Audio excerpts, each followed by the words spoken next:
আজকে মহালয়া, তবে আকাশের মুখটা যেন একটু বেশি ভার সকাল থেকে। যাই হোক, রান্নাঘরে যাওয়া যাক। আজকে বানাবো দুটো তরকারি আজকে হবে।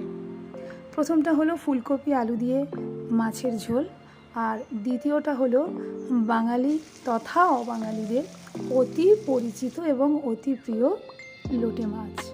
তো এই মাছটা আজকের ভাবলাম যে একটু যদি গোটা গোটা করে রান্না করা যায়। তো সমস্ত মশলা মাছ কষিয়ে একবারে গ্যাসটা সিমে দিয়ে রেখেছি। যাই হোক, দুপুরে খাওয়া দাওয়ার শেষে চলে গেলাম আমাদের এই অতি পরিচিত ভাইয়ের দোকানে। এই যে গাদাখানিক জামা কাপড় আমার বোনজি কিনেছে, তার সাথে আমিও আছি, দিদিও আছে, তো সেগুলোকে তো অল্টার করতে হবে। আর এই ভাই আমাদের যাবতীয় বায়নাক্কা প্রতি বছর সামলাচ্ছে। যাই হোক, এটা ভাইয়ের দোকান, তাই একটু ঘুরে দেখিয়ে দিলাম। আর ফেরার সময় কিনে আনলাম আইসক্রিম।